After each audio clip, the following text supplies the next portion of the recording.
Tai vat mano tikslas buvo pakeisti tą papildomo didelio kiekio kapsulių ar ten mišinukų vartojimą, pridedant tokį papildomą alternatyvų metodą. Čia buvo ilgiausias procesas - surasti tinkamą gamintoją. Turėjom labai aiškias spalvas, kurių norėjom, ne viską gamybos galimybės leidžia, tai truputėlis spalvos gal ir nukrypo, bet manau, kad iš to, nuo ko pradėjom, nuo pradinio taško, ką mums galėjo pasiūlyti ir kiek mes žiūrėjom į tos samplus ir tą, ką išdirbom galutiniam variante, tai tikrai džiaugiam. Tai mes labai aiškiai žinojom, kad svarbiausia mums, kad atrodytų gerai. Dėl to, kad apie tai, kaip tai veikia, kas yra įdėta, žmonės supras, sužinos, mes paedukuosim, mes papasakosim. Bet pirmiausia, kad žmonėms būtų įdomu sužinoti, kaip tai veikia, kas tai iš vis, tai patrauktų akį, tai turi gerai atrodyti ir turi atitikti tą viziją.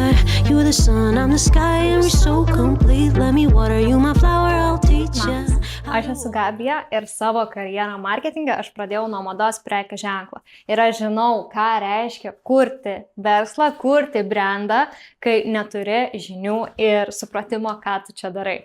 Tai kuriu brando platforma yra skirta mados prekiniam ženklam, kad tau būtų paprasčiau vystyti ir auginti savo verslą. Tai ką? Tai mes šiandien vėl susitinkam mūsų draugų Room studijoje, tai labai jaukus mūsų šitas setupas ir visi čia gali atvažiuoti ir sugalvoja savo podcastą, gali įrašinėti. Tai jeigu ką, visą informaciją apie Roomą galite rasti apačioj, o šiandien mes iš tikrųjų šiandien filmuojam antrą podcastą ir kažkaip paskutiniu metu visų išsisukom ties specialistais, ties visais šitais reikalais, bet šiandien aš labai noriu apie tavo naują brandą pašnekėti. Ir dabar šiek tiek toks įvedimas, kodėl aš taip sugalvojau. Nes aš su šito podcastu labai stengiuosi neužpušinti per daug ir nekviesti tiesiog random žmonių. Nes, realiai tai galėčiau imti visus iš eilės specialistus, visus iš eilės brandų, žinai, ir su visais kalbėtis. Bet aš noriu, kaip pasakyti, kviestis tuos žmonės, kurie man pačiai yra labai įdomus, kurie mane kažko užkabina ir kad, kaip pasakyti, kad man nebūtų taip, kad aš ateinu į podcastą ir tiesiog bandau kažką iš to žmogaus ištraukti, nes jis turi kažkokį tais brandą. Bet aš visai nesenai tave pasiekiau, man kažkaip visiškai random išmetė tavo profilį. Bet mano asmeninė. Taip. Aha.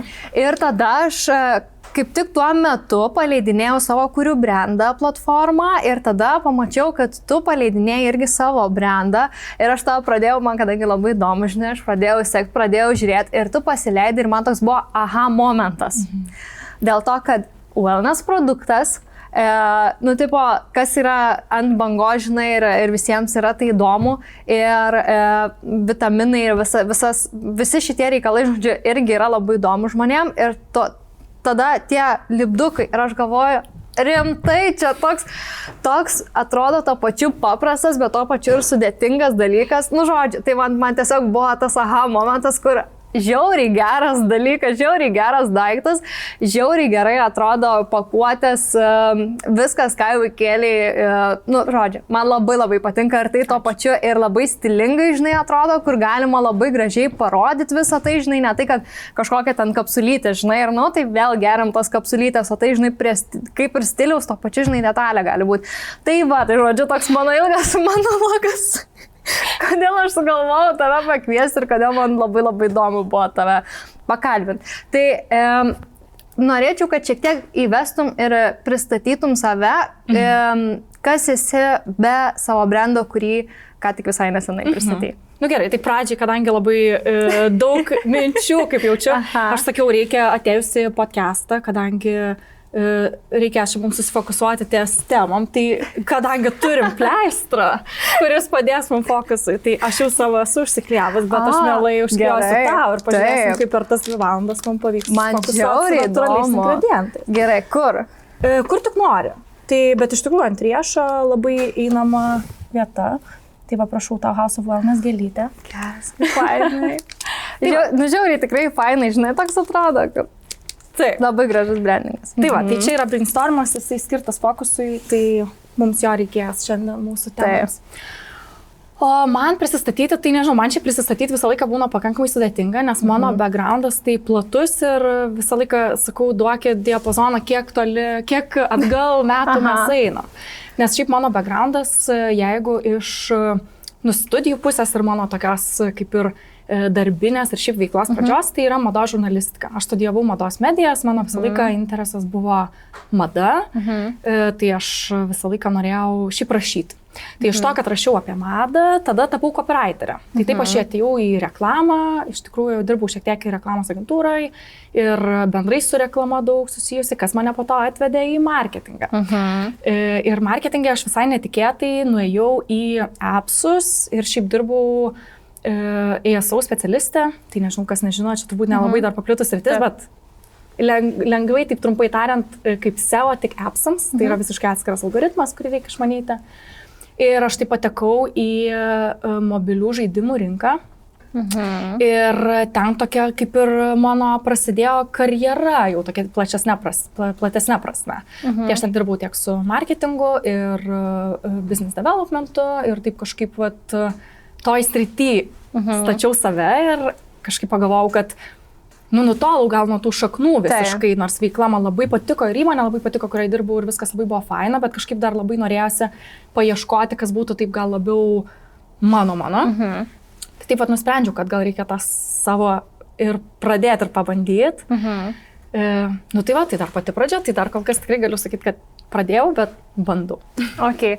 O tai kada tu pradėjai vesti savo Instagramą? Seniai. Jo, dar Instagramas irgi dar dalis to. Tai Instagramas mano prasidėjo turbūt kokiais 2016, aš sakyčiau. Tai aš buvau grįžusi gyventi į Lietuvą iš Londono, kur mokiausi, dirbau, gyvenau. Ir man labai patiko gaminti maistą. Ir aš tiesiog gaminau maistą, keldavau jo nuotraukas į savo profilį, kol žmonės pradėjo rašyti, tau reikia kurti kažkokį atskirą profilį. Tai pradžioje jis vadinosi kasdienės mūsų duonos, aš kepdavau duoną, dalindavausi duonos receptais ir tokiais know-how. Ir po to jisai labiau tokiu virto gal lifestyle turinio. Tai tada aš persivadinau savo vardą, pavardę ir nuo to laiko kažkaip jisai gyvuoja. Tai tas gyvavimas toksai, aš negaliu pasakyti, kad aš kuriam nors gyvenimo etape buvau pilnai kaip turinio kūrėja. Niekada tai visą laiką tai buvo tarsi įrankis kažkokiam mano saviekspresijai gal labiau. Tai aš niekada to kažkaip darbu ir nepaverčiau. Bet man patinka kažkaip dalintis, aš visą laiką turiu ką pasakyti, minčių visokių, tai man atrodo geras. Kažkokios intencijos nebuvo, kad dabar pradėsiu, noriu kažką vėliau kurti, tai dabar čia pradėsiu savo Instagramą, kažką į tą pusę vesiu. Pradžioj taip nebuvo tikrai, buvo tiesiog, bet kas mane seka nuo labai seniai, tai aš sulaukiu žinučių šiaip šitą brandą, leidžiant ir paleidus, kad yra žmonių, kurie rašė, aš tave seku nuo tų laikų, kai tu kompostavai balkonę. Ir aš supratau, kad tas ir mano profilis, ir aš pati per čia jau beveik 10 metų perėjau per daug labai skirtingų etapų. Ir sakyčiau, paskutinis etapas buvo gan sąmoningai. Aš dabar, kadangi aš labai buvau paskutinius, 3 metus tokiam savo šeimos ir darbo gyvenime, aš ne per daugiausiai visko dalinausi. Ir tada, kai sugalvojau, kad reikia pradėti kažką savo, labai aiškiai žinojau sritį, viziją, ką aš noriu padaryti, tai tada mano komunikacija, sakykime, Instagrame ir pasikeitė ir jos gerokai padaugėjo, nes mano buvo tikrai tikslas arba atsivesti ir naujų žmonių, arba tiesiog sudominti tuos, kurie jau yra toje auditorijoje, bet galbūt pametę ryšį su tuo, apie ką aš kalbu. Tai tikrai tikslingai stengiausi kuo daugiau to turinio sukurti. O atsirinkinėjai kažkaip, kuo dabar dalinsiuos, ar kuo nesidalinsiu, kaip apsibrėžiai savo bendrai turinį ir savo Instagramą? Ar tai, kaip pasakyti, tas jau planavimas kažkoks atsirado, kai jau žinojai, kad darysi brandą? Šiaip tai pakankamai viskas gal organiškai buvo, nes aš norėjau kažkaip, tiesiog rodyti, kad ir tokius, kaip ir behind the scenes, gal sakykim. Tai aš pradžiai, pavyzdžiui, buvau pasidarius pati savo tokį taupimo challenge, nes aš norėjau susitaupyti tokią kaip ir pradinę investiciją į verslą, su ta mintim, kad žmonėms bus įdomu ir šiaip matyti, kaip tu sugebi ten neišleisti pinigų, bet ir tuo pačiu gal įdomu, kodėl. Ir nuo to prasidėjo kažkur ten tokie užsiminimai, kad aš planuoju kažką paleisti. Kažkoks atsirado susidomėjimas. Bet šiaip aš bendrai iš tikrųjų dalinausi pagrindę tokiu kasdieniu gyvenimu. Nu, vat, ką reiškia eiti į darbą full time, dar šone kažką daryti, bet per daug bandžiau neatskleisti ir apie savo kažkokius vat, tikslus grinai verslo. Tiesiog, nu, tikrai organiškai norėjau kažkaip rodyti, kas vyksta. Okay. Tai vat. Ir iš to, man atrodo, atsiskleidė, kad mano tikrai tas pomėgis ir susidomėjimas wellness, visokiais dalykais, lipdukais, pleistriukais, masažiukais ir taip toliau. Man tikrai, ta prasme, aš tuo gyvenu laisvalaikiu, man labai įdomu. Tai kažkaip norėsiu tą parodyti, nes aš tą dariau ir prieš tai dirbdama savo korporatyvų darbą, bet tiesiog to nerodžiau, nes, nu, nelieka laiko. Taip. O tai nebuvo tau kažkokių baimių, kad ar čia kažkaip nesidalinsiu, ar kaip čia atrodysiu, ar čia ką čia pagalvos kolegos, ar nebuvo tokių? Kaip čia pasakyt? Nu, gal būna kartais, gal dabar netgi labiau, kai jau yra paleistas tas brandas. Nes kol brando nebuvo dar išleisto, niekas nežinojo, kaip tai atrodo, kas tai per produktas, tai tame buvau tik aš. Ir aš tada esu autentiška aš ir kuo dalinuosi, kuo noriu, kas man pačiai yra komfortiška ir ten, tarkim, ar ką kolegos pagalvos, ar ką kiti pagalvos, gal nėra man taip labai svarbu, nu nebent, nu nežinau, gal svarbu, bet nepergalvoji. Aš jau daug metų tarsi darau tą kontentą ir jeigu kažkas kažką pakalba, tai niekada man neatsiliepia kažkaip blogai, iš tikrųjų, kad man pakenktų ar kas nors panašaus. Tai aš gal per daug dėl to nepergyvenau.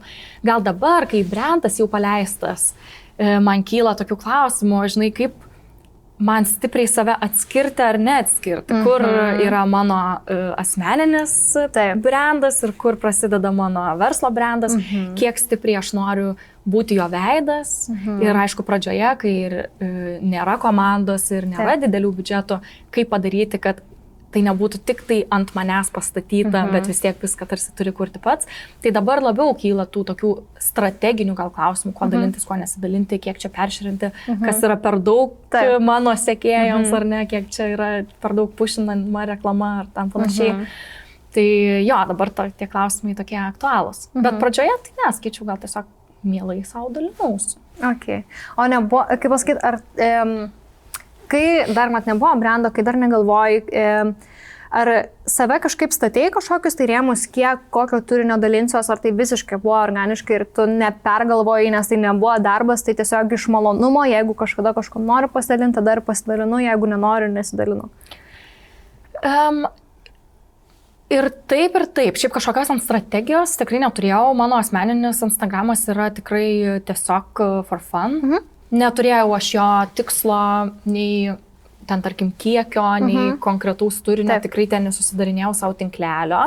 Gal kas darė įtaką tam, kuo aš dalinuosi ir kiek aš dalinuosi, tai to, kad aš bandžiau šiaip ir įdomumo dėlį užsiauginti TikTok auditoriją kurį laiką. Net tiesiog dar prieš sugalvojant, kad aš kursiu verslą.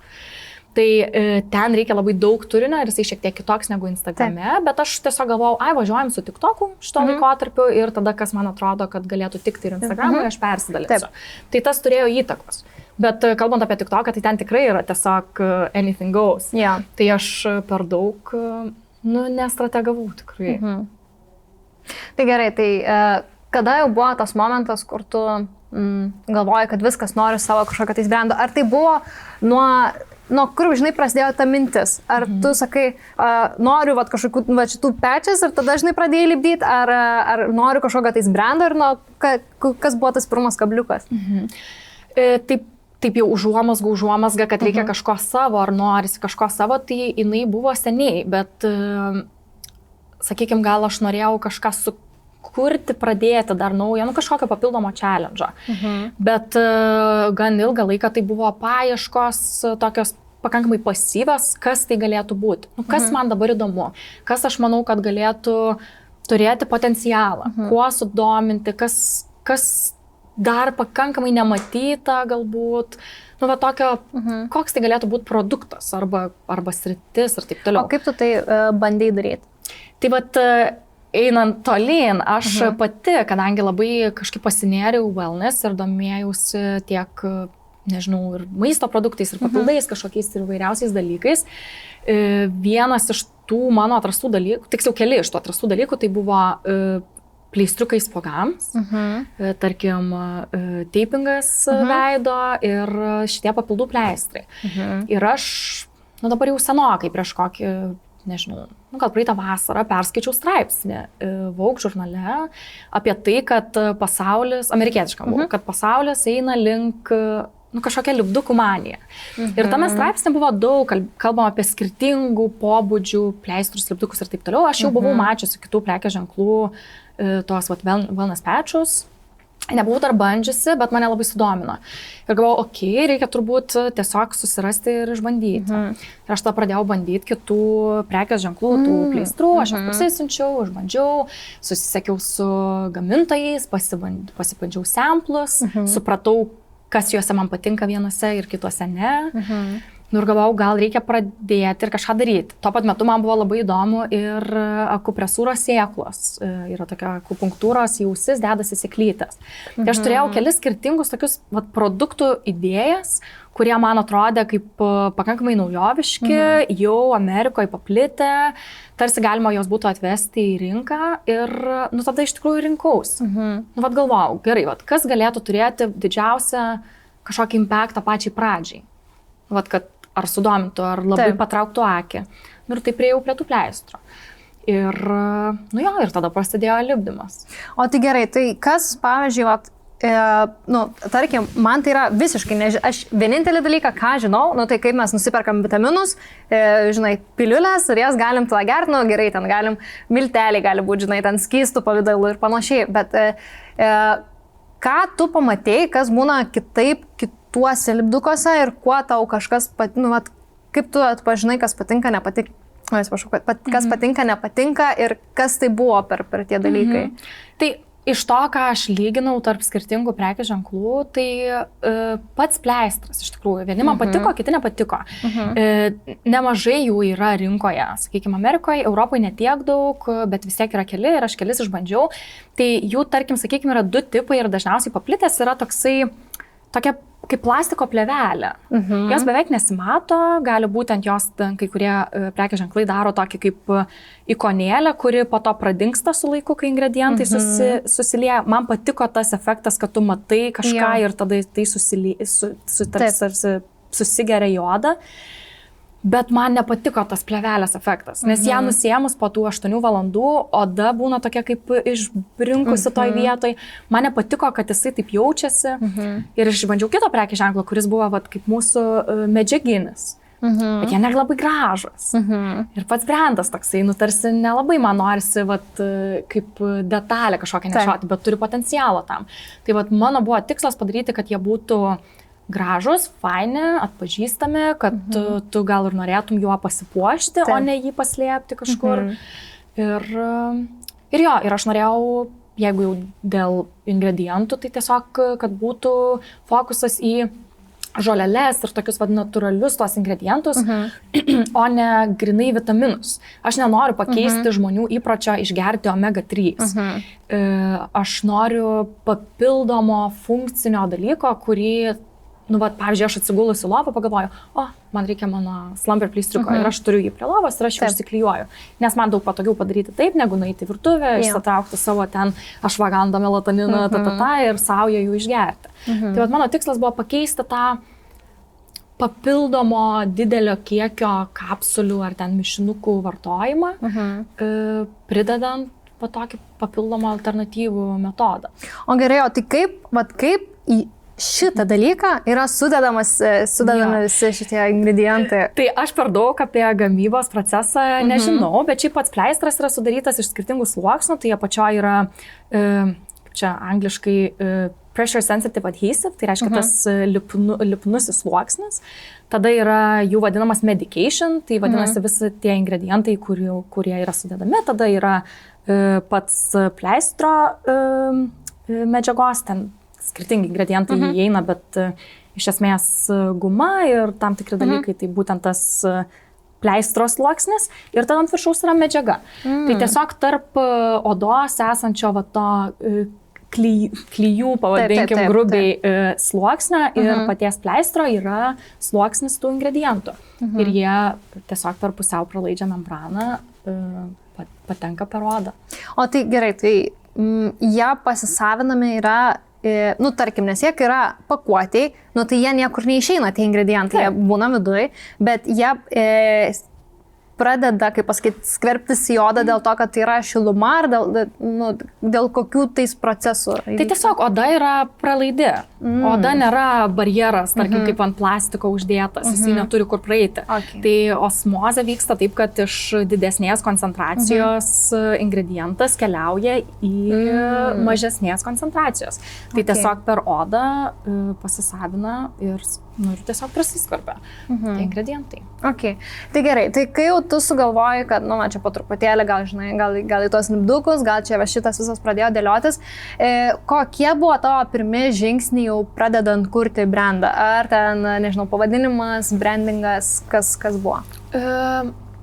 Sakykime, pati pradžia tai buvo market research. Tai tikrai, tai aš buvau bandžiusi kelis skirtingus prekės ženklus, apie kuriuos žinojau, ir tada mano buvo tikslas susirasti visus pakankamai, nežinau, didelius ar jau turinčius kažkokią auditoriją ar pardavimų, tai tiek Amerikoje, tiek Europoje, Australijoje, ir pasižiūrėti, kas ką daro, kas ką kuria. Tai pirmiausia, aš susidariau lentelę visų potencialių konkurentų. Ir tada pagal tai vertinau, ar čia iš vis verta prasidėti, ar galbūt Europoje jų jau tiek daug ir, tarkim, labai mažų, kad turbūt sunku išvažiuoti. Tai tas man parodė, kad greičiausiai yra dar vietos tikrai rinkoje, nes tikrai pakankamai dar jų nedaug, bet pliusas, kad jau yra ir yra pakankamai pasisekusių. Tai vadinasi, tikrai yra rinko, tai tarkim Vokietijoje, UK, Švedijoje, Nyderlanduose, kur jau yra tikrai žinomas, pažįstamas dalykas. Nes tarkim Lietuvoje tai tikrai pajutom per šitas pirmas kelias savaitės, pirmiausia, tai reikia iš vis žmonėm pasakyti, kas čia per daiktas. Bet kas yra gyvenę užsienį arba žino, tai jiems papasakojus iškart sako, net ten gal esu bandžius, ten pavyzdžiui, nuo pagirių leis ar dar kažką. Tai visai kitas jau tiesiog žinomumas. Ten, tarkim, Amerikoje jos pardavinėja Targetą, tai čia, nežinau, iki Maximos, kol mes darysim, turbūt bus ilgas kelias.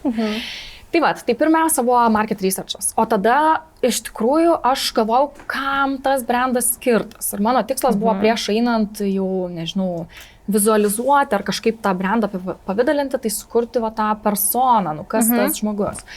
Tai tada aš dėliojau, kas yra ta, pirmiausia, nusprendžiau, čia yra moteriams, nes jeigu vyrai ir naudas, greičiausiai jiems nupirks moteris. Tai brandas yra moteriams, tada aišku, koks jų amžius, turbūt labiau jaunesnė pusė, norinčias kažką išbandyti naujo, kam būtų aktualu tas efektas, kad tai turėtų būti gražu. Tai turėjom tam tikrus kriterijus, kuriuos norėjom būtinai pataikyti. Ir viskas, tada susidariau tą personą. Labai ilgai keliavau iki pavadinimo. Iš tikrųjų buvo gan sunku surasti, kas tai galėtų būti, neapsiribojant tik tai pleistrais. Labai daug prekės ženklų, kurie daro pleistrus, būtent viskas stato ant pleistro. Aš nenorėjau taip, aš tikrai noriu, kad šitas prekės ženklas būtų apie wellness bendrai ir mes tikrai planuojame įvesti kitų produktų, kurie nebūtų tik tai konkrečiai funkciniai pečai. Tai kai priėjom pavadinimą galiausiai, tai tada ieškojau dizainerio. Ir su dizainerė mes dirbom ne tik ties, sakykime, logotipų, labiau ties kaip atrodo, kas yra pačio įvaizdžio. Sakykime, kaip mes turim tai pateikti ir kokią tą žinutę skleidžia. Tai iš tikrųjų radau nuostabią dizainerę Greta Dumčiūtę, tiesiog rekomendacijos jai didžiausios, mes tobulai susidirbom, jinai labai labai gerai mane suprato, labai greit pagavo mintį. Tokias turėjom 3 kryptis, kuriam galėtumėm eiti, labai aiškiai, ar gal net pradžioje 4, 2 iš jų mums labai suskambėjo, mes jas apjungiam ir turim rezultatą. Tai realiai pirmas specialistas, su kuriuo jau dirbai, tai jau buvo grafikos dizainerė, kurie jau tą visą įvaizdį, visą tą iš tos pusės, ties visų pavadinimų dirbai viena, bandėjai su galva, kaip čia dabar išgvildenti, išgryninti. Tas procesas daug laiko neužtruko.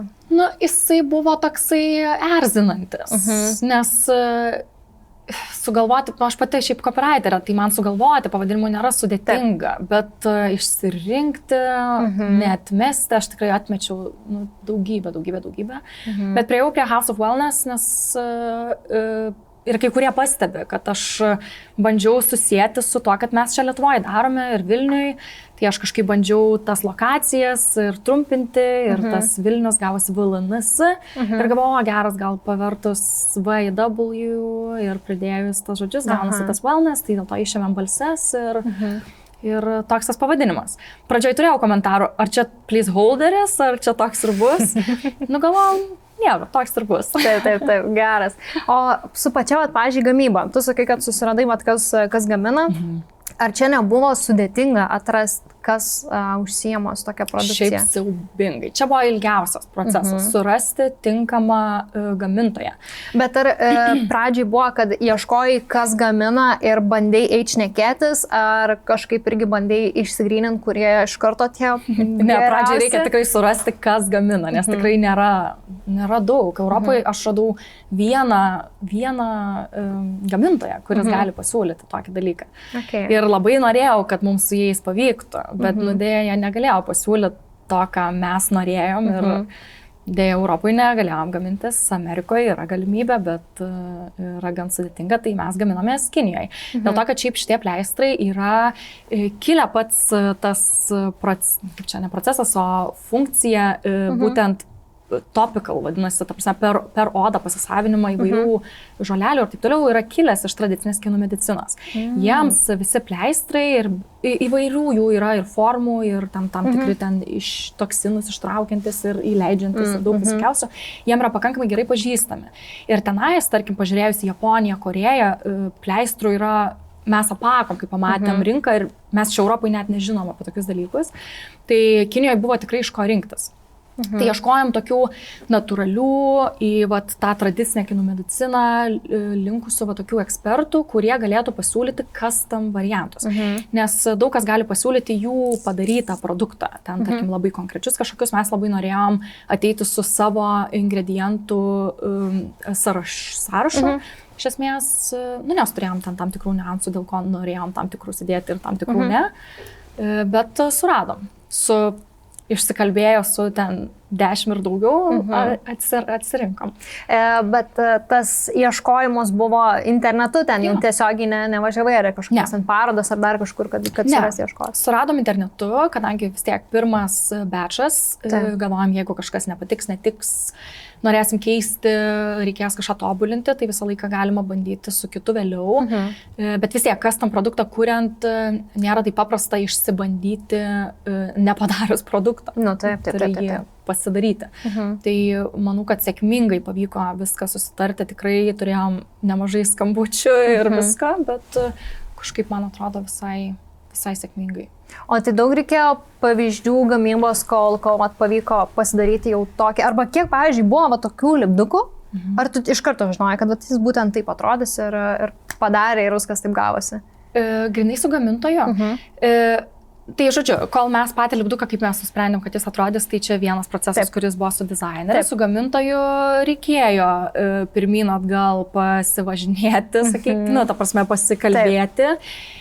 Nes mes turėjom labai aiškias spalvas, kurių norėjom, ne viską gamybos galimybės leidžia, tai truputėlį spalvos gal ir nukrypo, bet manau, kad iš to, nuo ko pradėjom, nuo pradinio taško, ką mums galėjo pasiūlyti ir kiek mes žiūrėjom į tos samplus ir tą, ką išdirbom galutiniam variante, tai tikrai džiaugiamės.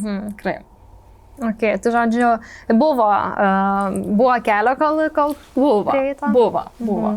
Bet jisai, ką žinau, toks, sakykime, gal tas kelias tai toks labai fainas, įdomus buvo, nes tu prisilieti prie labai iškios tokios kūrybos, čia tas tinka, tas netinka. Kažkas kitas daro už tave, iš esmės. Bet nebuvo tada sudėtinga, kad, žinai, pasakyti, kad, man dar vis nepatinka, žinai, ten tas dalykas, keičiam vis dėlto, nebuvo tokio, kur, gal čia nesakyt geriau, gal jau padarė taip, kaip padarė, gal čia nebekartokim dar kartą, čia vėl tą sudėtingą. Ne, nebuvo.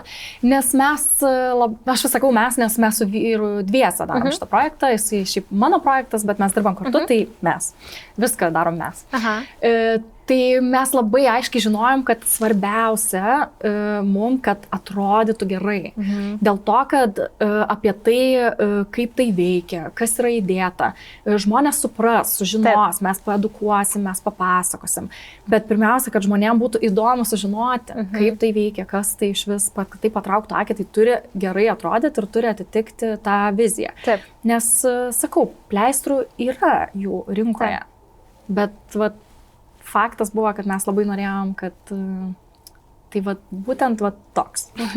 Bet tai gerai, tai kur yra, kad aš esu ne kartą mačius, kad reklamuoja, kad ant padų klijuoja lipdukus kažkokius ir po to, kai nuklijuoja, tipo būna tokie tamsus. Tai čia ne feikas? Tai šitas labai juokingas, man niekada nesu gavus tokios reklamos, bet esu šitą dalyką bandžius. Ir esu jos, aš niekada taip ir nesupratau, aš esu jos pirkus Tailandį ne kartą, nes man čia labai patiko. Taip, užsidedi švarų, tą tokį kaip tvarstį, mankštas tas pleistras ir po to po nakties jisai toksai būna kaip dumblas. Taip. Kaip tai tiksliai veikia, aš nežinau, bet aš esu žiauriai atvira įvairiom alternatyviom. Bet tu jutai kažkokį poveikį? Aš visą laiką sakau, kaip gali pajausti kažkokį poveikį. Vis tiek, nes ir papildą geri, nėra, kad tau iš karto toks poveikis. Tai sunku pasakyti, labai daug veiksnių. Taip pat ir su tais pleistrais turbūt, žmonės, kas atsiliepia, sako, eina savo, seniai taip gerai nemegojau, užsiklijavau slamberį, tikrai, žiauriai gerai, savaitę naudojau, vieną vakarą neužsiklijavau, tikrai prastesnis miegas. Nežinau, ar čia sutapimas ar ne. Taip. Negali žinoti. Negali žinoti, tiesiog tikriausiai veikia, tai lygiai taip pat ir su tais padais. Tai aš manau, kad čia yra labai daug... Turbūt priklauso ir nuo asmenybių. Vieni yra labai linkę bandyti. Aš, pavyzdžiui, šiuo metu testuoju bambos oilinimą, kur skirtingus aliejus tepi bambą. Ta prasme, nežinau, kas nors sakytų. Bet man yra faina ir įdomu ir nežinau, gal man, pavyzdžiui, labai oda išgražės nuo to. Tai jau jauti kažkokį poveikį. Gal jaučiu iš tikrųjų, bet nežinau, gal sutapimas. Taip. Geras. Tai gerai, tai jau kada jau žinojai, kokie bus, nes yra 3, skirtingos rūšys, tai kada jau žinojai, kokie būtent jie turi būti, kam jie bus būtent skirti? Jo, tai mes kaip pradėjom apie tai dar čia turbūt iki gamintojo suradimo, tai turėjom nuspręsti, kokie tai bus tie pleistrai.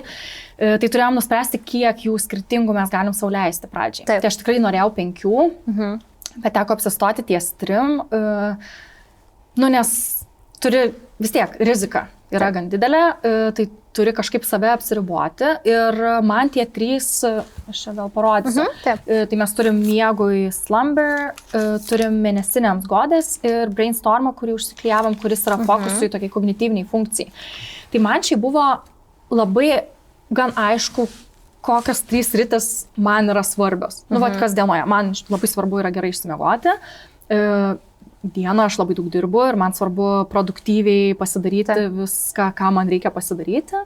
Ir aš kankinuosiu PMS. Tai man atrodė, kad būtų labai faina ir svarbu pasilengvinti simptomus PMS-o, mėnesinių ir taip toliau. Ir iš to, ką buvau testavusi, man gal labiausiai suskambėjo būtent tas miegui, nes tiesiog yra...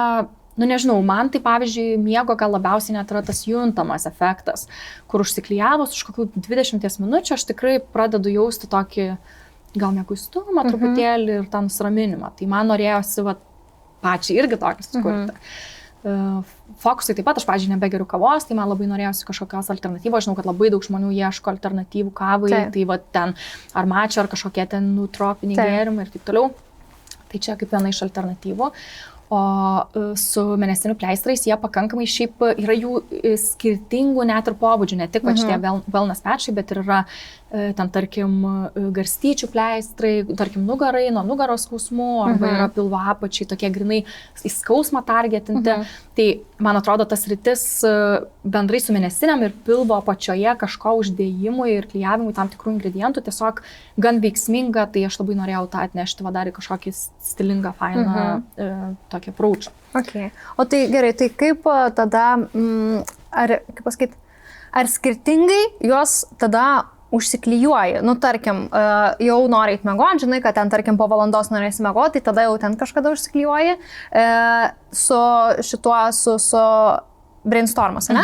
Tai jį, pavyzdžiui, užsiklijuoji jau tada, kai nukritus yra energija, ar dar prieš, kai, pavyzdžiui, žinai, kad ten, tarkim, ten kažkokiu, nes aš, pavyzdžiui, labai jaučiu, man krenta energija 1 valandą dienos. Dėl to, kad aš 12 einu pietauti ir aš 1 valandą atsisėdu prie kompo ir aš taip atsisėdu gerai, dabar reikės pradėti įsivažiuoti ir, žinai, ten 2:30 kažkur vėl aš įsivažiuoju į darbą normaliai. Tai vat kada, arba, pavyzdžiui, su tuo mėnesiniu, kada jau jį, ar tada jau kai skauda, ar prieš, kada mes kuriuos dedamės.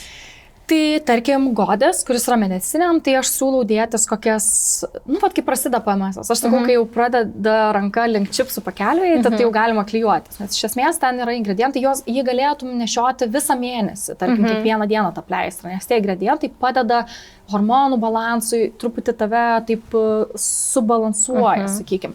Tai aš manau, kad klijuotis, kai jau skauda, yra per vėlu. Turi taip kūną paruošti. Tarkim, su brainstormu, jisai vis tiek su ingredientai į kūną patenka per 8-10 valandų, 80 per brūkšnelį. Tai galima užsiklijuoti ryte ir turėti visą dieną. Pavyzdžiui, tikrai turėjau ne vieną atsiliepimą iš tokių, kaip tu, kuriem po piet krenta energija, kad po pietų netaip norisi prigulti.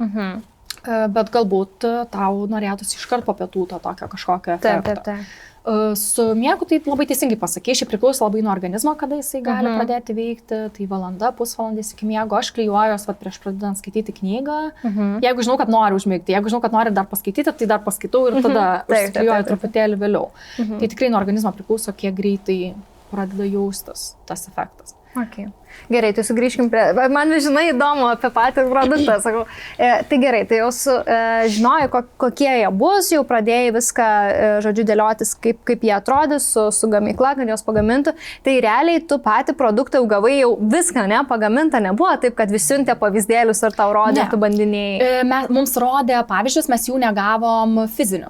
Ta prasme, mes gavom samplų nuotraukas video, taip kaip atrodo. Tai, kas įdėta į vidų, mes konkrečiai mūsų negavom pasitestuoti, kol negavom visų produktų ir tada iki paleidimo juos išsitestavom su draugais, šeimom, pažįstamais, visiems, kam papasakau. Turėjau, nežinau, mėnesį iki launcho, tiek daug kavos susitikimų, kurių kiekvieno pradžia buvo, jeigu tau reiktų pasirinkti vieną sritį, kurioje labiausiai padėtų miegas, fokusas ir mėnesinės, ir tiesiog taip dalinau ir rinkau. Net ir visai mane pirmą kartą mačiusių žmonių, su kuriais susitikau, nežinau, ten apie marketingą pakalbėti, apie tą vieną, tiesiog atsiliepimus ir kažkaip launchinom su labai teigiamais tokiais įspūdžiais. Tai jau, žodžiu, buvo daug, kaip pasakyti, ir išbandytų žmonių, ir apkalbėtų, tai jau nebuvo taip, kad nieko nežinom, kol kas startuojam ir tada matysim, kaip viskas. Jo, man buvo labai svarbu, kad pasileidus website jau būtų jame atsiliepimai tikrų žmonių, kurie tikrai pabandė ir tikrai turi kažkokią nuomonę. Žinau, kad labai daug prekių ženklų paleidžia kokį nors produktą ir tiesiog parašo kelis review, kad atrodytų legit. Ir aš žinau, kad daug kas taip daro, bet man pačiai labai buvo svarbu tiesiog užsitikrinti, kad aš nesu bet kuo einu į rinką ir žmonėm galiu pasakyti, kad žiūrėkit, jeigu jūs negalit perskaityti ten, nežinau, daugybės mokslinių straipsnių, kurie tvirtintų jums, kad tai tikrai veikia, tai žiūrėkite į tikrų žmonių patirtis, kurie sako, žiūrėkit, aš straglinau su miegu, man kiekvieną mėnesį reikia gerti ibuprofeną per mėnesinės, kaip toliau ir panašiai. Ir jų patirtį sako, kad jiems padėjo. Tai aš negaliu užtvirtinti, kad visiems žmonėms veiks taip pat, bet labai tikiuosi, kad kuo daugiau žmonių pabandys, tuo daugiau atras, kad jiems veikia. Tai buvo toks kelias. O tai kaip tu jau žinojai, kaip pasakyti, kada jau pradėjai dėlioti, kaip viskas atrodys? Ar jau tada ėjosi gamyba ir tu jau tada ten tvarkeisi šopo visus dalykus ir kada įsitraukinėjai ten socialinius tinklus, visą komunikaciją ir šopą? Tai jau susidėliojus su gamyba, mes ilgai laukiam produkto, mes nenorėjom skraidintis pirmo batcho ir jį plukdėmės, kad būtų ir pigiau, ir ekologiškiau, tai ilgai jo laukiam. Tai kol jo laukiam, buvo visi darbai webo ir viso kito naujienlaiškų ir taip toliau. Tai jo, tas ilgas buvo gan procesas susidėlioti, kaip tai turi atrodyti. Jau vien dėl to, kad patys produktas yra labai guminukai, saldainiukai, tiesiog labai mielas, fainas, toksai spalvingas ir taip toliau. Bet prekės ženklas tai ne visai toks, jis nėra bubblegum ir taip toliau. Jis toksai modernios miesto stilingos merginos aksesuaras plus wellness dalykas. Tai vat tą ribą labai faina atrasti buvo gan sudėtinga. Ir sakykim, gal sudėtingiausia buvo, mes pasidarėm, aišku, fotosesiją, kur susifotkinom visus produktus, susifotkinom su gražiom merginom, gražiais rūbais. Ir mes labai mažai nuotraukų panaudojom website, nes viskas atrodė per daug polished ir gražiai. Tai dėl to website labai daug yra telefoninių nuotraukų, nes labai norėjosi palikti tą tokį natūralų, gal truputėlį, nežinau, bluras ir truputėlį tokio noizo ant visko, kad tai neatrodytų per daug nusaldintai. O tai nesinorėjo, žinai, dabar ten ant niūdinių spalvų, žinai, jeigu kaip pasakyti, žiūrint į tą moterį, žinai, kuri ten eina į visus tos dalykus, apie ką tu šnekėjai, žinai, atrodo, galbūt, žinai, ten natūralios kažkokios spalvos ir visą tai nesinorėjo, neįti. Jo, vat labai sąmoningai nenorėjau eiti į tai. Nes labai daug, net negaliu pasakyti, kad daug triukšmo toj srity, nes viskas labai kaip tik taip melau. Man atrodė, kad reikia išsiskirti. Bet aš darydavau, dar kai mes tiek kūrėm produktą ir dar dirbom ties visu to, kaip čia viskas turi atrodyti. Žaisdavau tokį žaidimą, kur eidavau į bet kokias, dar tuo metu dirbau savo praeitam darbe ir važiuodavau į komandiruotės ir eidavau kituose miestuose Europos į visokias wellness parduotuvės ar vaistinės, kur prekiauja įvairiais dalykais ir atsistodavau priešais lentyną ir galvodavau, iš šitų visų produktų, kurie aš pirkčiau, jeigu tik iš išvaizdos. Ir aš taip pat išsirinkau, kas man patinka. Ir aš galvojau, kad vis tiek turi daryti, kas tau labiausiai patinka, tai kažkaip prie to ir priejom, kad reikia linksmai ir nebijoti ir tos gėlytės. Jinai banali, bet man jinai patinka. Taip. Tai, žinai, toks, kur tu iš karto matai, ar, pavyzdžiui, dabar, žinai, vis atrodo, kažkas pasidalina, įsikelia. Ir aš net galiu nematyti, ar čia tu pasidalinai, ar per brandą pasidalinai, ar random visai kitas žmogus pasidalino, bet aš jau matydamas spalvas, žinai, ir gėlytę, aš jau žinau, kad, žinai, čia yra tavo. Ir beje, dabar irgi pas kažką vėl užmačiau, kad pasidalino, dar specialiai atkreipiau dėmesį, žinai, ar čia žiūriu tavo Instagramą, ar brandą Instagramą, ar dar kažkieno. Tai pas dar kažkokį žmogų mačiau, kad irgi dalinos, kad išbandinėja, žinai, tai toks iš karto atpažįstamas, labai fainas. Sakau, aš dėl to ir norėjau tave pasikviesti, nes man toks buvo, kur visi dalykai taip sudėlioti, žinai, tas grinai aha momentas atsiranda, kur tai taip, tai tame, žinai, yra faina, kai tavo produktą iš karto pamato ir iš karto žino, kad aš žinau šitą brandą, man, žinai, kažkur, čia, žinai, stovi visi, žinai, tą gėlytę, žinai, ir matau, atpažįstu. Tai gerai, tai kaip, kada jau pradėjai Instagramą ir kada jau pradėjai komunikuoti apie pačiam brandę? Savaitę prieš launchą. Iš tikrųjų nedariau tokio warm-upo per daug, nes warm-upas vyko iš mano asmeninės paskyros ir vis tiek aš žinojau, kad mūsų pati pradžia tai bus žmonės, kurie seka mane, kuriem buvo įdomu čia kurį laiką žinoti, kad aš kažką darau ir jie ateis į tą paskyrą, nes jiems įdomu. Tai mano iš tikrųjų buvo pakankamai nedidelė ta tokia launcho strategija. Tai pirmas dalykas, tai aš komunikavau TikTok'e, kadangi mes vėlavom su launchu pagal mano susigalvotą launcho datą. Aš kiekvieną dieną nuo tos datos, kai vėlavau, tai čia buvo, nežinau, savaitė berods iki launcho, aš sakiau, viskas, nuo šiandien aš vėluoju, tai nuo šiandien aš darau running behind series. Ir kiekvieną dieną kėliau, kas vyksta pas mus dabar, kiekvieną dieną iki launcho, mes vėluojam, dar neturim produkto, ką mes dar turim padaryti ir ten skramblinam prie kompų. Ir, tai buvo toksai truputėlį įvadinis, kuris šiek tiek užkūrė TikTok'ą. Instagrame aš, ten gal nuotrupam kažkokiam pasidalinau ir tada paskelbiau early access'ą.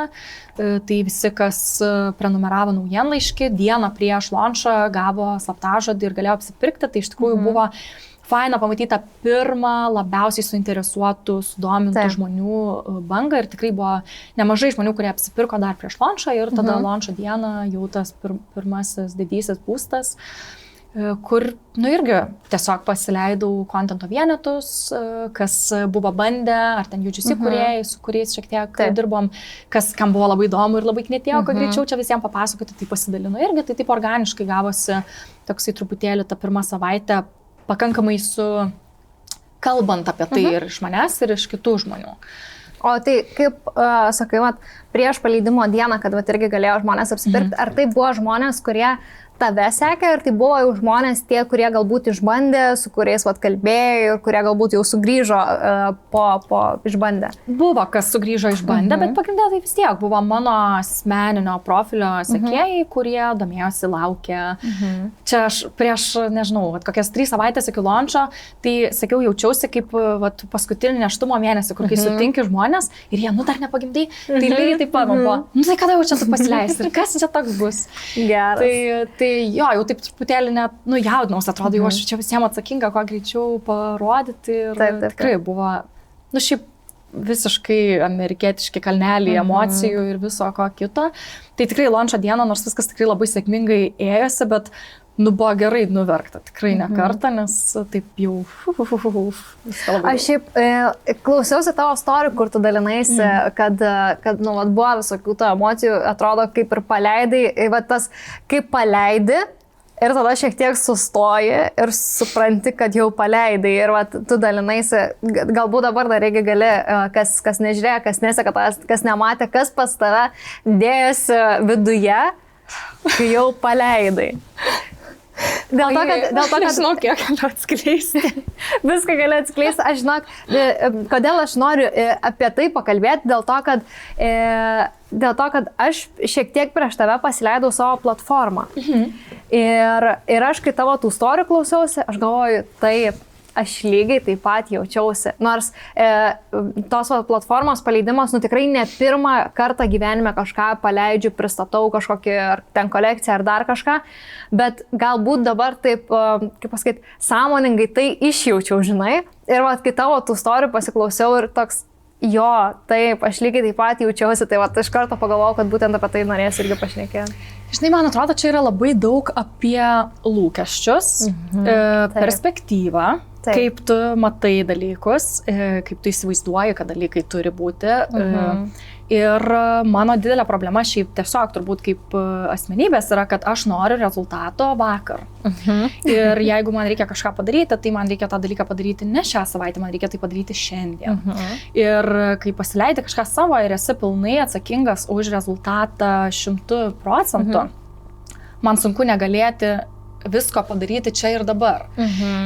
Tai tas paleidimas, aš žinojau, kad paleidimas bus turbūt lengviausia dalis. Okay, mes turėjom laiko, mūsų niekas nespaudė, mes paėmėm, pasidarėm, pasileidom ir tada atsiranda tas, kas dabar. Tai buvo keli niuansai. Tai vienas iš niuansų buvo, kad mus blokavo Meta Ads. Tai mes pasileidom, organinis tas visas būstas praėjo ir mes niekaip negebam pasileisti reklamos. 3 paras, nemeluoju, aš sėdėjau su supportu ir tiesiog bandžiau pasileisti, setupinu, paleidžiu, blokuoju ir tiesiog all over again, kiekvieną rytą. Tai tiesiog tas labai užkėlė tokį nerimą ir, o tai kas dabar bus, o tai jeigu mes negalim pasileisti reklamos, tai kaip čia dabar mes darysim pardavimus. Tas visas toks išgąstis. Ir nuo to išgąsčio ir nuo to nerimo ir nuo to nuovargio tada ateina, tikrai buvau, ta prasme, savaitę po savo prekės ženklo paleidimo LinkedIn'e. Žiūrėjau, ar yra darbų kokių nors man tinkančio. Tai, ant tiek tiesiog ištaško tas visas. Ir tikrai vieną naktį nemiegojau ir draftinau e-mailą savo buvusios įmonės CEO, kad galbūt galėtų mane priimti atgal darbą. Bet po to kažkaip labai gerai, sakau, labai simboliškai, man dingo balsas. Niekada man nedingsta balsas, aš peršalau ir praradau balsą ir galvoju, okei, priimsiu tai kaip ženklai taip patylėti.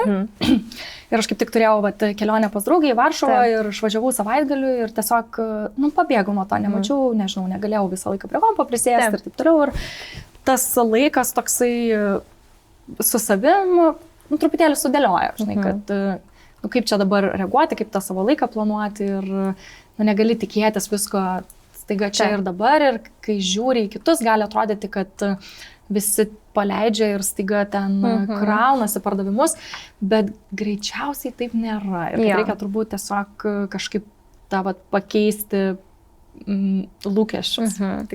Jo, bet, pavyzdžiui, aš kaip paleidinėjau, aš kaip ir, žinai, aš tą labai dažnai ir savo psichologijai bandau paaiškinti, kad, sakau, aš logiškai suprantu, bet man nesusijungia.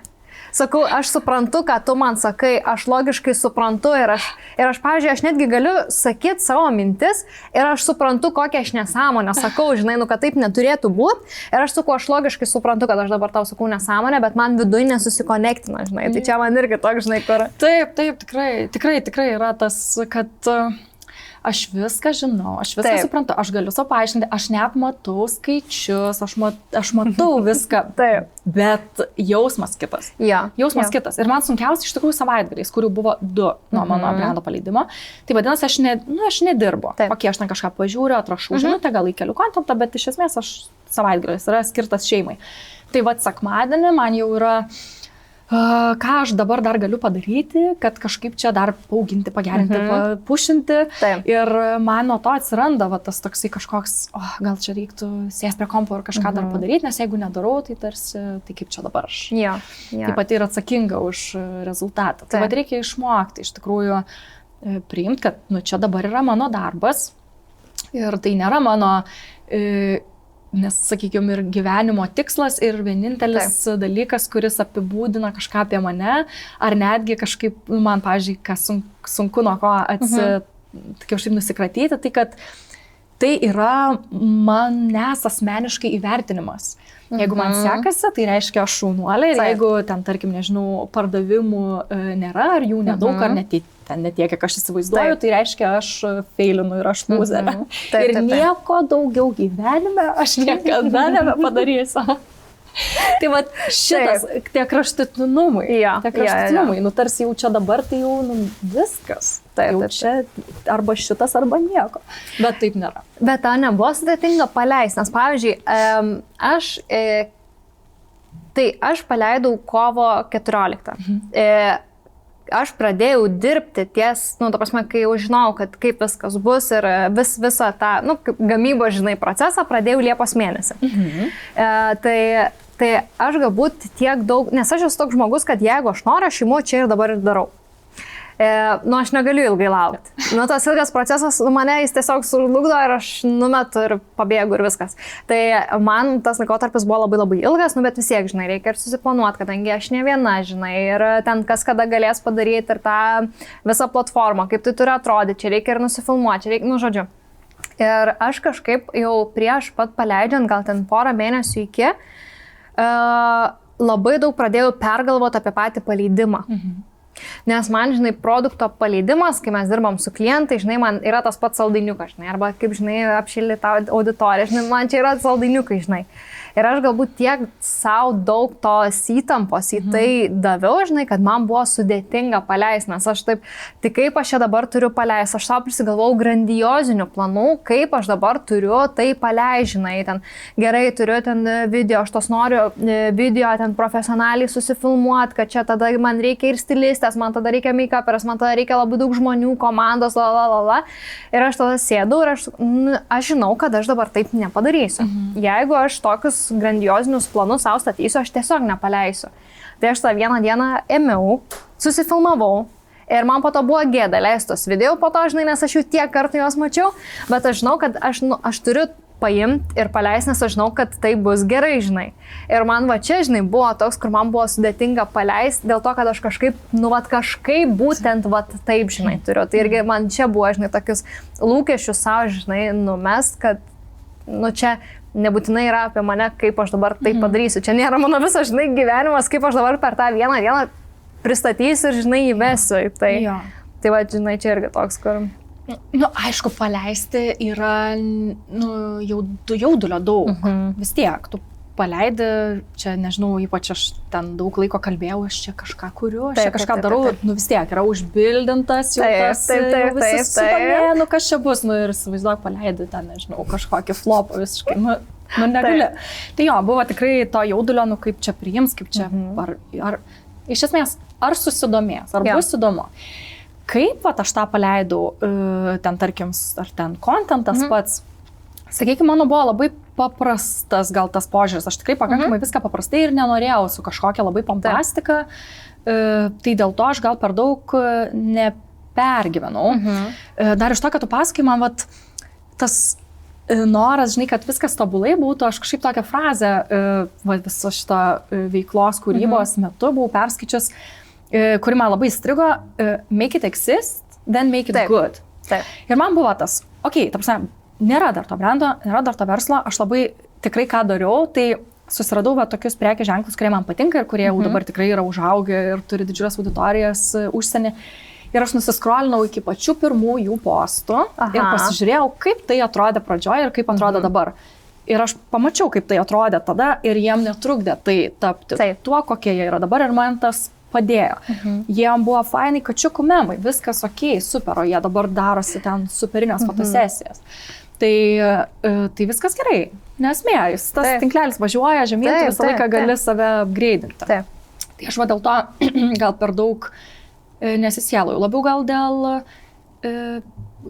ką žmonės sakys, kaip priims. Bet čia turbūt dar ir produkto natūra tą kelia natūraliai į klausimą.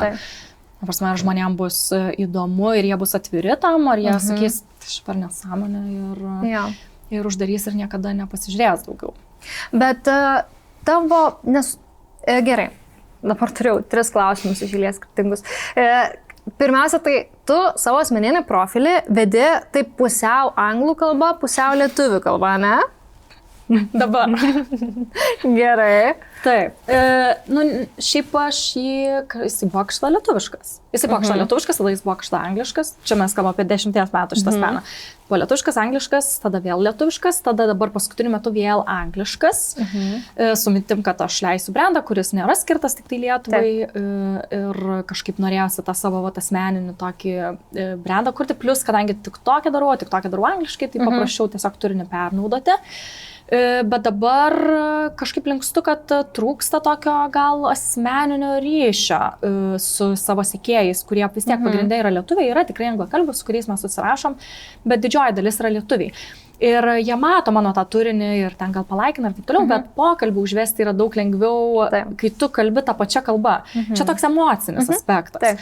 Tai tiesiog aš kai jaučiu, kad aš sakau kažką, kame yra kažkokio emocinio prieskonio, ar tai yra apie mane, ar ten, nežinau, buitis kažkokia ir toliau, tai aš lietuviam, tapsime mes su vyru, kai ten kažką ragaujam, tai mes kalbam tarpusavy lietuviškai, tai čia taip ir transliuoju.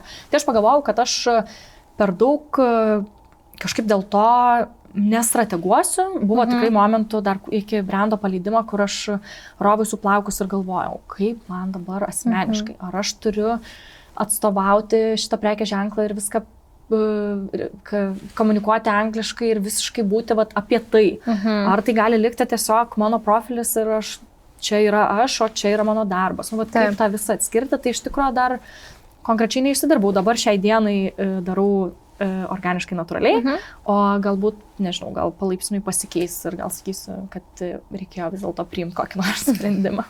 O nėra taip, kad sudėtingiau yra anglų kalba dalintis turiniu, nes galbūt irgi ten, ar kažkokie draugai, ar ten kažkas, visi yra lietuviai, Lietuvoje, tai galbūt ten kažkaip, ar nežinau, ar ten kitaip žiūrės, ar ten kažką pagalvoja, žinai, kad čia ta anglų kalba, nes man atrodo, kad anglų kalba yra toks, kur daug lietuvių mes užsistraglinam ties šitą vietą, žinai, kad ar ten kažką bliama ne taip pasakys, ar ten kažkas ne taip supras, žinai, arba, žinai, ten draugai kažkokie, žinai, išgirs, kaip ten, kažką suklydau pasakyti, žinai, arba ten tarmė, ten, žinai, tokių daug dalykų pergalvoja. Ar tau tu nestraglini šitoj vietoj ir nepergalvoji?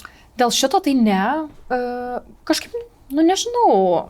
Man pakankamai natūralu angliškai kalbėti, tai dėl to neturėjau, būtent dėl pačios kalbos, ten kas ką pagalvos, ar ten aš klaidą padarysiu, taip toliau, tai tikrai ne. Tai jo, labiau gal sakau, tik tai tas aspektas, kad, kaip čia pasakyti, ar verta komunikuoti angliškai? Nu, vat, taip, ar aš pakankamai įdomi esu, ne tik žmonėms aplink mane, kurie labai realiaitina su mano aplinka, nes mes gyvenam tam pačiam mieste, toj pačiai šalyje, einame tas pačias parduotuvės ir taip toliau ir panašiai.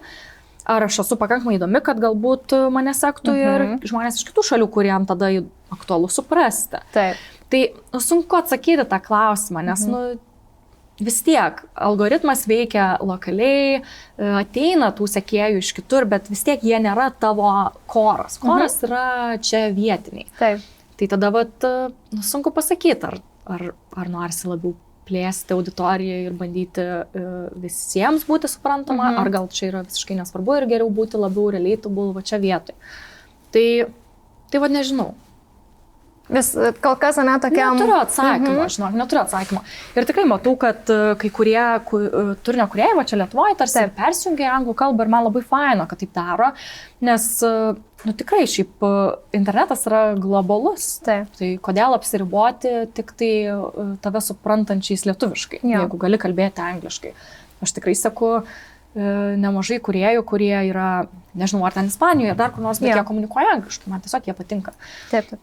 Tai turbūt yra taip apie kiekvieną. Nu, taip. Tai kažkiek turi apsiriboti, jeigu renkėsi lietuvių kalbą. O tai dabar brandą paleidai jį tokį globalų, su anglų kalba.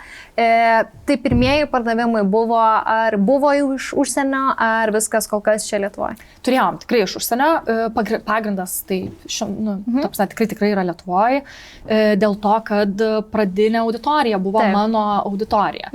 Tai iš užsienio buvo ir pirkėjų, tai lietuvių gyvenančių užsienyje, tai turbūt irgi, kurie yra mano auditorijos, bet turėjom ir kelis visiškai tiesiog UK, Vokietijos žmonės, kurie tiesiog apsipirko, tai jais labai džiaugiamės. Ir vis tiek, čia visas tas auditorija augs su mokama reklama, nes tiesiog reikia plėsti savo tą auditoriją. Tai tikrai jau statomės tą bazę. Ir žiūrėsim, kaip toliau eisis. Nes pagal idėją tai turėtų lengviau būti įtikinti manęs nepažįstančius, tarkim, žmonės, kurie gyvena UK ar Vokietijoje, kurie jau žino apie produktą ir galbūt jiems šitas atrodys kaip geresnė alternatyva, nes jis gražus ir taip toliau. Tai pažiūrėsim, ar pasitvirtins šitą teoriją. Tai kokios, kaip pasakyti, dabar tai kalbi vis apie Angliją, Vokietiją, tai čia tokie, kur matai, kur galėtų būti brandas, kas dar to šalis, kur irgi matai savo brandą ir kur bandysi galbūt eiti? Tai aš taip vis miniu Vokietiją ir Angliją, nes jas dabar konkrečiai einam su reklama, o šiaip tai dar kaip dvi alternatyvos yra Olandija ir Švedija, dėl to, kad tiesiog pečai yra jau ten žinomi.